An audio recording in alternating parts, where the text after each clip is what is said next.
Hello friends, welcome back to my channel. आज कुछ और कॉमन फ्रेजल वर्ब आपके साथ में शेयर करने के लिए आई हूँ जो बहुत ही ज़्यादा यूज़ होती हैं और बहुत ही ज़्यादा इम्पॉर्टेंट होती हैं अगर आप इंग्लिश स्पीकिंग सीखना चाहते हो और नॉर्मल इंग्लिश भी अगर आप सीखना चाहते हो तो वहाँ पर भी फ्रेजल वर्ब जो है आपके लिए बहुत ज़्यादा इंपॉर्टेंट होती हैं।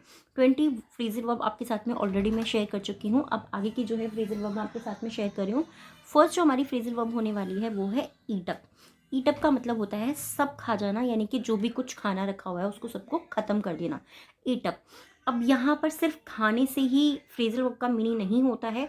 काफ़ी सारी चीज़ों के लिए हम या फिर अलग अलग चीज़ों के लिए भी हम ईट अप को यूज़ कर सकते हैं, यानी कि खाने की चीज़ों से रिलेटेड नहीं, और भी चीज़ों के साथ में हम ईट अप जो हमारा फ्रेजल वर्ब है उसको यूज़ कर सकते हैं। नेक्स्ट है एंड ऑफ। एंड ऑफ का मतलब होता है समाप्त करना। इसके बाद में एक और फ्रेजल वर्ब देखेंगे हम, एंटर ऑन और एंटर अपॉन। दोनों का जो मीनिंग होता है वो होता है आरंभ करना या फिर शुरू करना, किसी भी चीज़ का आरंभ करना और शुरू करना। नेक्स्ट है हमारी एक्सप्लेन अवे। एक्सप्लेन अवे यानी क्या, व्याख्यान द्वारा समझाना, किसी को व्याख्यान द्वारा समझाना, एक्सप्लेन अवे। जैसे कि जस्ट फॉर एग्जाम्पल, जैसे मैं भी कर रही हूँ, आपको मैं एक्सप्लेन अवे कर रही हूँ, यानी कि मैं व्याख्यान करके किसी भी चीज़ को डिटेल में आपको एक्सप्लेन कर रही हूँ, उसको समझा रही हूँ। नेक्स्ट जो हमारी फ्रेजल वो है ईट इनटू, खा जाना या फिर नष्ट करना। ओके, ईट इनटू खा जाना या फिर नष्ट करना। नेक्स्ट है फेड अवे। फेड अवे का मतलब क्या होता है, धीरे धीरे नजरों से या फिर याददाश्त से किसी चीज का गायब हो जाना। ओके, धीरे धीरे किसी चीज का गायब हो जाना, नजरों से या फिर याददाश्त से, कि किसी चीज, कोई चीज हमारे से फेड अप हो रही है, यानी कि फेड अवे हो रही है, धीरे धीरे वो हमारी याददाश्त से जाती जा रही है। नेक्स्ट है फॉल बैक। फॉल बैक मतलब क्या होता है, हार मानना या फिर पीठ दिखाना, हार मान जाना या फिर पीठ दिखाना। नेक्स्ट है फॉल बिहाइंड, पीछे जाना या फिर पीछे छूट जाना। ओके, पिछड़ जाना या फिर पीछे छूट जाना, पीछे रह जाना। फॉल बिहाइंड, पीछे छूट जाना या फिर पीछे रह जाना। और फॉल बैक यानी कि हार मानना या फिर पीठ दिखाना। नेक्स्ट जो हमारी फ्रेजल वर्ब है वो है fall up down on. Fall down on, fall down on का मतलब होता है असफल होना। फॉल डाउन ऑन, असफल होना, यानी कि कहीं पर फेल हो जाना, असफल हो जाना। नेक्स्ट है फिनिश ऑफ या फिर फिनिश अपॉन। दोनों का मीनिंग होता है पूरी तरह खा जाना, किसी चीज को पूरी तरह नष्ट कर देना या फिर खत्म कर देना, खा जाना। Okay, get about. Get about, धीरे धीरे फैल जाना, धीरे धीरे फैल जाना। ओके, गेट एट मीन्स पहुंचना।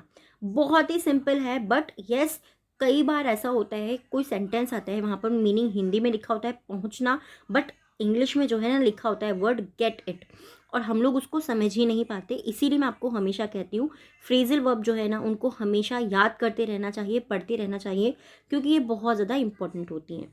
नेक्स्ट है गेट अवे।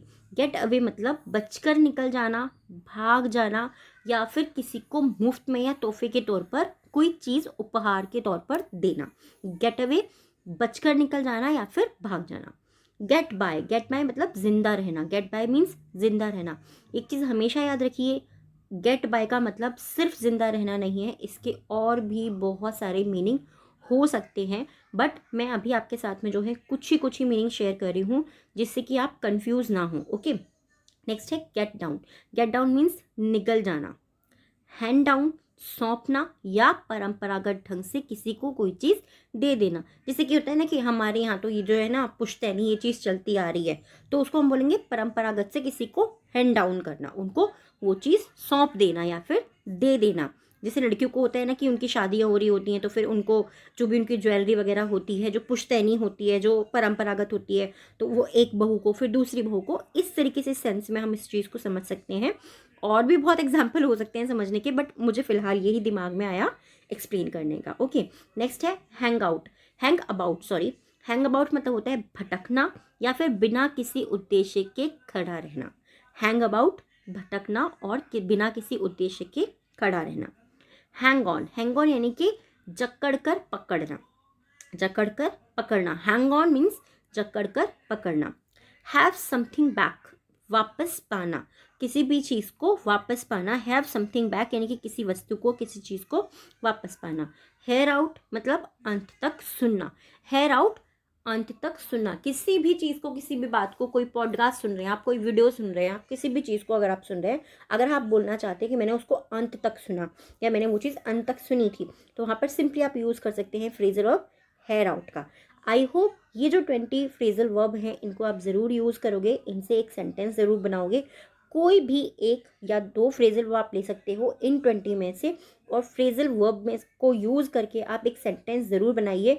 बहुत ही ज़्यादा इंपॉर्टेंट होता है अगर आप सेंटेंस बनाते हैं, क्योंकि सेंटेंस जो होते हैं ना, उसी से हमारी जो फ्रेजल वर्ब होती है हमें पता लग जाता है कि हमें वो याद हो गई है या नहीं हो गई, और हम सेंटेंस मेकिंग भी सीख जाते हैं। आई होप ये जितने भी वर्ड्स रहे हैं फ्रेजल वर्ब के आपके लिए हेल्पफुल रहेंगे। Thanks for watching.